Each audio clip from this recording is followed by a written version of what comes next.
आज के दौर में जो सच है वही एक्सक्लूसिव है। आप देख रहे हैं एक्सक्लूसिव खबर। मैं हूं विजय। नमस्कार। आज का सच यह है कि मोदी सत्ता ऑपरेशन सिंदूर के नाम पर सियासत करते करते एक बार फिर एक्सपोज हो गई है। विश्व गुरु नरेंद्र मोदी ने जो दांव चलने की सोची उसमें वे खुद एक्सपोज भी हो रहे हैं और घरेलू राजनीति में भी उलझ रहे हैं। इस घरेलू राजनीति में भी सत्ता की चाल खुद सत्ता को ही नुकसान पहुंचाती दिखाई दे रही है। आतंकवाद के खिलाफ भारत का विजन सारी दुनिया को समझाने और ऑपरेशन सिंदूर के तहत पाकिस्तान के खिलाफ एक्शन क्यों और कैसे लिया गया, ये सारी चीजें बताने के लिए मोदी सरकार ने सभी पार्टियों से एक एक नेता को चुनकर 7 डेलीगेशन बनाए हैं। डेलीगेशन के लिए नेताओं के चुनाव में भी सत्ता की सियासत को साधने का खेल दिखाई दे रहा है। ये बात आपको इन डेलीगेशंस के लीडर्स के नाम जानने के बाद समझ में आ जाएगी। इतने गंभीर मसले पर मोदी सत्ता कितनी गंभीर है ये भी आपको समझ में आ जाएगा। ये डेलीगेशन जो है वो इसी हफ्ते विदेश दौरे पर रवाना होगा और 10 दिन तक दुनिया भर में जाएगा, खासतौर पर संयुक्त राष्ट्र सुरक्षा परिषद से जुड़े देशों के बीच।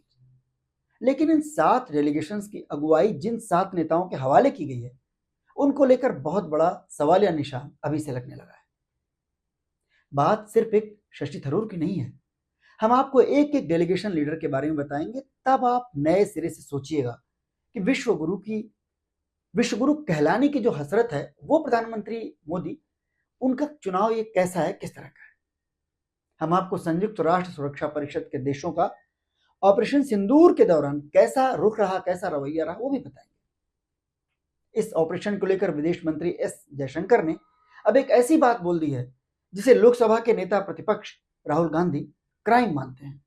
हम उस पर भी आएंगे, लेकिन पहले आप डेलीगेशन के बारे में जान लीजिए। जिस आतंकवाद से भारत पिछले करीब 35-40 साल से लगातार जूझ रहा है, उसे लेकर भारत का विजन दुनिया को बताना है, जिसके लिए 7 डेलीगेशन यानी प्रतिनिधिमंडल बनाए गए हैं। हर डेलीगेशन का एक लीडर चुना गया है और सबसे ज्यादा विवाद हो रहा है कांग्रेस नेता शशि थरूर को लेकर। कांग्रेस आला सम्मान पिछले लंबे समय से शशि थरूर के कार्यकलाप से खुश नहीं है। उन्हें इनडायरेक्टली वार्निंग भी दी जा चुकी है। ऐसा लगता है कि इस मौके को राजनीतिक रूप से भुनाने के लिए ही मोदी सरकार ने थरूर को एक डेलीगेशन का मुखिया बना दिया, जबकि कांग्रेस का कहना है कि उसने सरकार को थरूर का नाम दिया ही नहीं था। सत्ता की सियासत को आप नरेंद्र मोदी के ही एक पुराने बयान से भी समझने की कोशिश कीजिए, जो मोदी जी ने शशि थरूर को लेकर दिया था। आपको याद होगा नरेंद्र मोदी जी का 50 करोड़ की गर्लफ्रेंड वाला बयान। लेकिन वक्त के साथ सियासत भी बदलती रहती है। तब कांग्रेस को बदनाम करना था तो कांग्रेस नेता शशि थरूर पर निशाना साधा गया। आज कांग्रेस को तोड़ना है, कमजोर करना है, इसलिए शशि थरूर का सहारा लिया जा रहा है। जबकि सरकार ने जब ऑल पार्टी डेलीगेशन के लिए कांग्रेस से उनके नेताओं का नाम मांगा था तो कांग्रेस ने पूर्व केंद्रीय मंत्री आनंद शर्मा, लोकसभा के उपनेता गौरव गोगोई, सांसद डॉक्टर सैयद नसीर हुसैन और सांसद राजा बरार के नाम दिए थे। इनमें शशि थरूर का नाम नहीं था। ये चारों नाम शुक्रवार की दोपहर को सरकार के पास भेज दिए गए थे और संसदीय कार्य मंत्री किरेन रिजिजू ने शनिवार को लिस्ट जारी की। कांग्रेस नेता जयराम रमेश ने बाकायदा एक्स पर ये सारी बातें लिख करके सरकार की मंशा पर सवाल खड़ा किया और इसका जवाब 2 और 2 4 जितना ही आसान है, जिसे हम पहले ही बता चुके हैं। राजनीति से हटकर भी एक सवाल है, क्या विश्व गुरु मोदी जी के पास अपनी सरकार में ऐसे 7 लोग भी नहीं हैं जिनकी इतनी साख हो कि वो दुनिया के सामने भारत की बात कर पाए और दुनिया उसे ठीक से सुने और समझे और उसे माने। 140 करोड़ की आबादी वाले देश में क्या ऐसे 7 लोग भी मोदी सत्ता को नहीं दिखे जिनकी इतनी साख हो? इस सवाल के साथ आप ये भी याद रखिए, जैसा देश के रक्षा मंत्री का कहना है कि खुद प्रधानमंत्री नरेंद्र मोदी के कुशल नेतृत्व और निगरानी में चले ऑपरेशन सिंदूर के वक्त कौन सा देश साथ खड़ा था, किस देश ने मोदी जी के साथ अपने रिश्तों को निभाया, जबकि मोदी जी विदेशों का दौरा करने वाले, सबसे ज्यादा दौरा करने वाले भारतीय प्रधानमंत्री हैं। अब दुनिया की बात आ ही गई है तो डेलीगेशन के बाकी लीडर्स के बारे में जानने से पहले आप संयुक्त राष्ट्र सुरक्षा परिषद के उन देशों के बारे में और आतंकवाद के खिलाफ हमारे ऑपरेशन सिंदूर को लेकर इन देशों को रुख को भी जान लीजिए। संयुक्त राष्ट्र सुरक्षा परिषद, जिसे हम बोलचाल में सिक्योरिटी काउंसिल भी कहते हैं, उसमें 5 स्थायी सदस्य देश हैं, 10 अस्थायी सदस्य देश हैं, लेकिन वो अस्थायी सदस्य जो हैं वो 2-2 साल के लिए चुने जाते हैं। इसलिए जो 5 स्थायी सदस्य हैं वही महत्वपूर्ण है। इनमें सबसे बड़ा नाम तो अमेरिका का ही है। अमेरिका के बारे में नए सिरे से क्या कहा जाए। पिछले एक हफ्ते से राष्ट्रपति डोनाल्ड ट्रंप को आप सुन ही रहे हैं। सबसे पहले उन्होंने सीज फायर को लेकर अजब गजब दावे किए, व्यापार के नाम पर दोनों देशों को सीज फायर के लिए तैयार करने की बात कही। फिर एप्पल कंपनी के सीईओ टिम कुक को यह भी कह दिया कि वो भारत में आईफोन का प्लांट ना लगाएं। यहां तक कि भारत के प्रधानमंत्री और पाकिस्तान के प्रधानमंत्री दोनों को महान नेता बता दिया ट्रंप ने। बताइए भला, कहां भारत और कहां आतंकवाद का मसीहा पाकिस्तान? दोनों को ट्रंप ने बराबर कर दिया। तो ये हाल है अमेरिका का। सुरक्षा परिषद के स्थायी सदस्यों में दूसरा देश है चीन। चीन तो खुलेआम आतंकवाद के सरपरस्त पाकिस्तान के साथ खड़ा दिखा। तीसरा देश है रूस। कभी रूस भारत का करीबी और मित्र राष्ट्र रहा। मोदी सत्ता के 11 सालों में किस तरह से रूस चीन के करीब आ गया और ऑपरेशन सिंदूर के वक्त खामोश रहा, ये भी सबने देख लिया। चौथा देश है फ्रांस और 5वां ब्रिटेन। ये दोनों भी खामोश रहे, यानी भारत के साथ कोई भी खड़ा नहीं था। ये नरेंद्र मोदी की विदेश नीति और कूटनीति की इतनी बड़ी नाकामी है जिसे साधने के लिए अब मोदी सरकार 7 डेलीगेशन दुनिया भर के देशों में भेज रही है। लेकिन डेलीगेशन लीडर्स के चुनाव में भी सियासत पीछे नहीं रही, उसे छोड़ा नहीं गया। क्या इतने गंभीर मुद्दे पर भी मोदी सत्ता को सियासी फायदे की पड़ी है? इस सवाल का जवाब आप डेलीगेशन के बाकी लीडर्स के नाम सुन करके समझने की कोशिश कीजिए। जिस तरह शशि थरूर पर आरोप खुद प्रधानमंत्री नरेंद्र मोदी लगा चुके हैं, उसी तरह एनसीपी शरद पवार गुट के मुखिया शरद पवार पर भ्रष्टाचार के बेहद गंभीर आरोप यही मोदी सत्ता लगा चुकी है। ईडी की जांच के दायरे में भी शरद पवार को लाया जा चुका है और उस दायरे से शरद पवार की बेटी सुप्रिया सुले भी ज्यादा दूर नहीं है, लेकिन वही सुप्रिया सुले मोदी सरकार की इस लिस्ट में है। डीएमके की कनी मोई पर तो नरेंद्र मोदी और पूरी बीजेपी ने 2G स्पेक्ट्रम को लेकर इतने गंभीर आरोप लगाए थे कि उन्हें करीब 200 दिन जेल में रहना पड़ा था। उन्हीं आरोपों का तूफान खड़ा करके नरेंद्र मोदी जी 2014 में सत्ता में आए थे और बाद में कनिमोई और उनकी पार्टी के नेता ए राजा अदालत से निर्दोष साबित हो गए। तो क्या सत्ता में आने के बाद नरेंद्र मोदी और बीजेपी का हृदय परिवर्तन हो गया? शायद नहीं।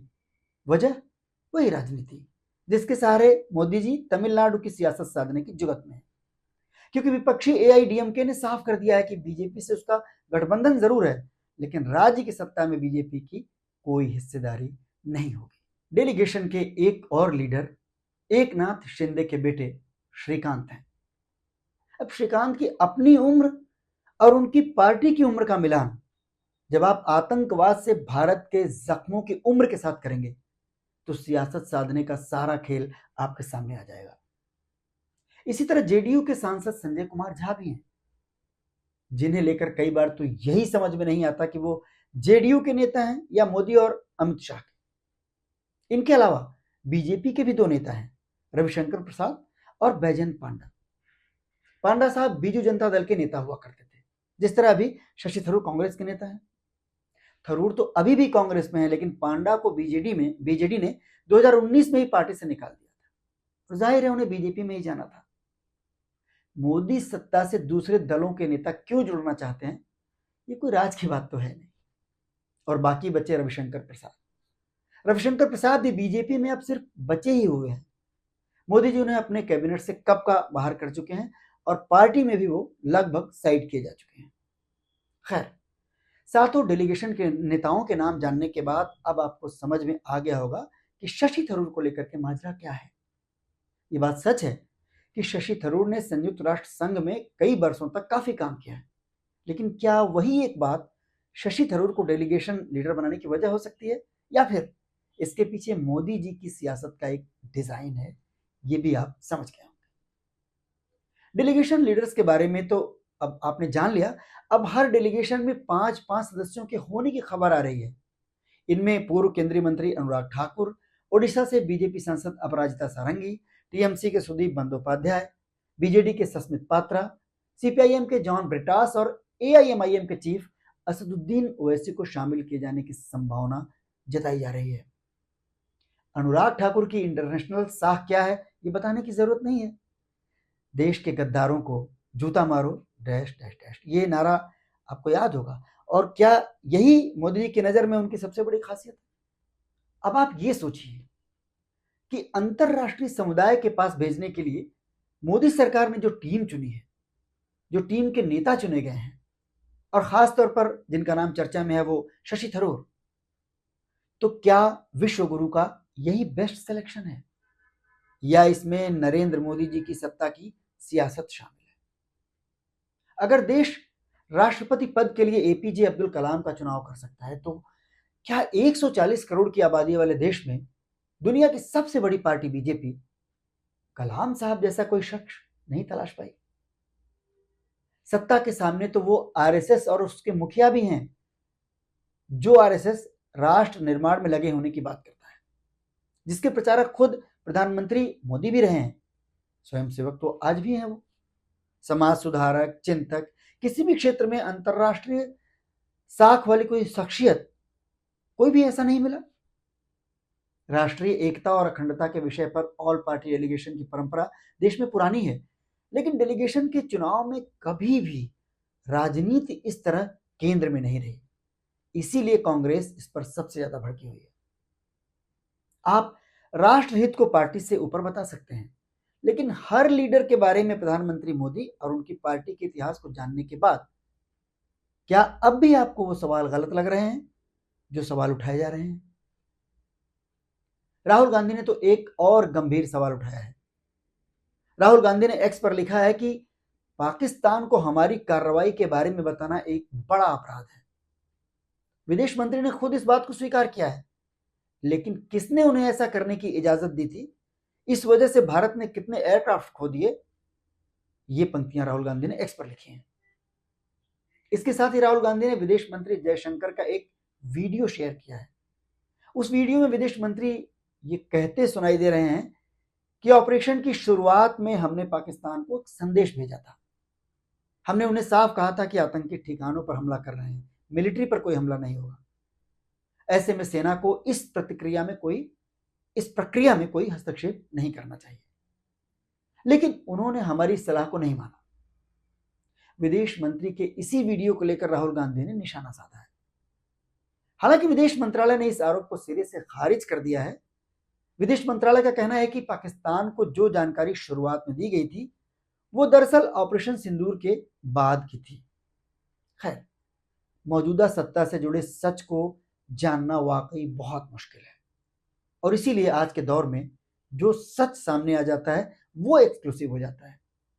जिस तरह हर तरह के खतरे की आशंका के बाद भी हम सच आपके लिए लेकर आ रहे हैं। बदले में हमें सिर्फ आपका सहयोग और समर्थन चाहिए, ताकि हमारा ये कंटेंट ज्यादा से ज्यादा लोगों तक पहुंचे। और इसके लिए आपको सिर्फ इतना करना है कि चैनल को सब्सक्राइब करके वीडियो को लाइक और शेयर कर देना है। बहुत बहुत धन्यवाद।